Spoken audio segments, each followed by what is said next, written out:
You don't have to be a human relations specialist to work out that Mercedes team principal Toto Wolff and Red Bull team principal Christian Horner don't get along. Really? Pretty much. Everyone appears to be battling each other every other day in the F1 scene right now. Mclaren and Alpine, Daniel and McLaren, and the everlasting battle between Mercedes and Red Bull rages on. Well, Christian Horner recently admitted that he had Mercedes CEO Toto Wolff in his pocket. Let's just say Toto Wolff did not like how that sounded. How did the situation unfold? Let's find out. The pair have been at odds recently as the conflict between their respective squads has heated up. Tensions increased last season as Red Bull's Max Verstappen and Mercedes' Lewis Hamilton competed for the F1 Championship. Horner and Wolff clashed once more in Abu Dhabi when Verstappen controversially stole the title from Hamilton. This season has been no exception, with Horner constantly throwing jabs at Wolff. Horner claimed Wolff inherited his Mercedes empire, which the Austrian dismissed, and Wolff is said to have had a falling out with Horner over vehicle troubles. But Horner believes their feud isn't personal, despite Wolff's reputation for getting worked up. In an interview with Sky Sports, Horner said, "It's not personal in any sense. Toto. He's done an outstanding job with Mercedes. He comes from a completely different background than me. He comes from a financial background. And you can see how easy it is to tug his chain. It sometimes bothers him. It's always interesting to observe how people respond when competing. And last year was more intense since it was the first time he'd ever been in that circumstance. And you can tell you got to them when they're destroying headphones and stuff." Before 2021, the Silver Arrows had ruled the F1 scene for 7 seasons, with Hamilton winning 6 of those titles. The exception was in 2016 when Nico Rosberg won the race ahead of his teammate.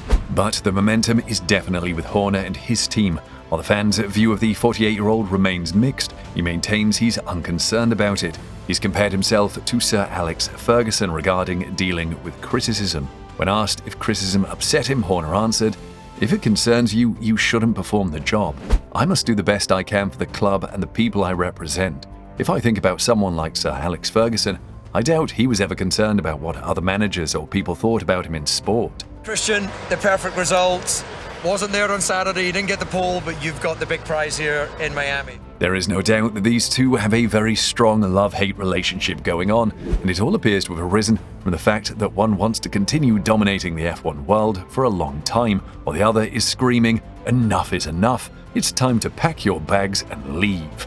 But that's hardly unexpected, given that as the leaders of 2 of F1's most prominent teams, they frequently find themselves on different sides of the political problems that simmer behind the scenes. In addition, one of them, Wolff, is in charge of the team that dethroned the other as the dominating power in Formula 1 in 2014. Things have taken on a new dimension this year, with Red Bull currently dominating both championships for the first time since 2013, and Mercedes appearing to be on the back foot. Horner, in particular, has never shied away from a fight. His tense interactions with former Renault chief Cyril Abiteboul is one of the most memorable elements of Netflix's Drive to Survive series. You may find many examples of Wolff or Horner urging the other to quit fussing about anything with the correct search phrases. In 2015, Wolff criticized Horner for openly criticizing engine supplier Renault, telling him and Red Bull to put their heads down and fight harder to return to the front. Then Horner criticized Wolff in 2016 for his phone conversation with Jos Verstappen to discuss his son Max's aggressive driving style, which was a hot topic at the time. In the years after that, when Mercedes experienced near unprecedented success, Horner appears to have loved the opportunity to portray Wolff as someone terrified of even the slightest challenge to his team's domination at the front. Hopefully we'll give him a harder time this year. You've got to move out the way, and he did that. It was fair racing, it was tough racing. When Mercedes opposed the reverse grid plan that circulated before last year's postponed season, which Wolff compared to a WWE gimmick, Horner accused the Austrian of being concerned that it would jeopardize Lewis Hamilton's chances of winning a 7th world title. Before the race, the two had fought during pre-season testing in February, when Mercedes debuted its new dual-axis steering system. While the rhetoric for the cameras was sharp, what transpired behind closed doors was not.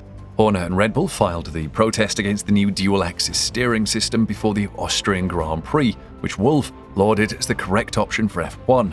There were concerns that a protest after the race might have hampered the first event following the epidemic, but the FIA dismissed the protest. While cooler heads appear to prevail behind closed doors, both men like to dominate the narrative in public.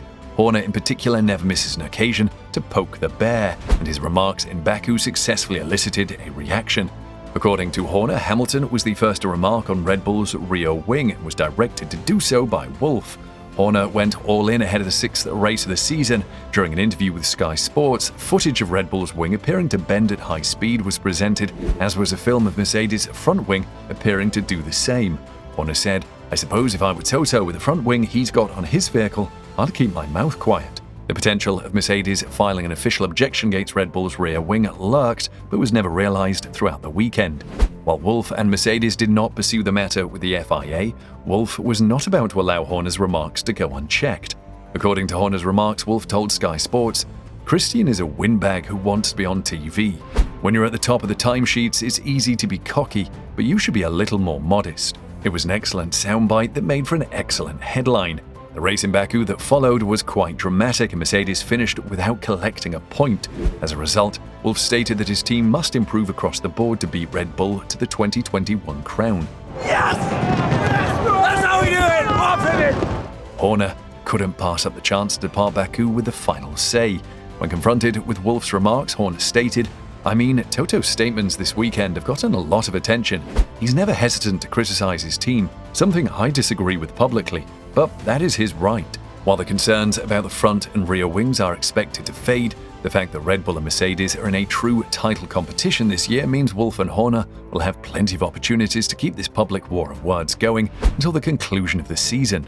Following his numerous verbal clashes with Mercedes' Toto Wolff, Christian Horner has been accused of destroying F1 and his Red Bull team. Lord Peter Hain, a Labour peer and vice chairman of the all-party parliamentary group on Formula 1, told Express.co.uk that the conflict has been detrimental to the sport. He stated, "I used to have a lot of admiration for Christian, a strong F1 driver, but I believed he was completely out of order at Silverstone and never did it again, which I believe he realized. He would have acquired more respect if he had apologized, which he never did. Nothing like that will ever happen again.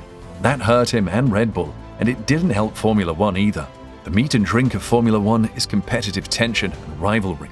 Lord Hain said that a healthy competition may be helpful to the sport and that it will inevitably become tense owing to the strain on F1 teams. "I think as long as it doesn't spill over as it did at Silverstone, as long as that doesn't happen, all of us fans will be okay," he remarked. "Teams compete against one another while drivers compete against one another. It will undoubtedly be competitive and tensions will erupt in the heat of the moment.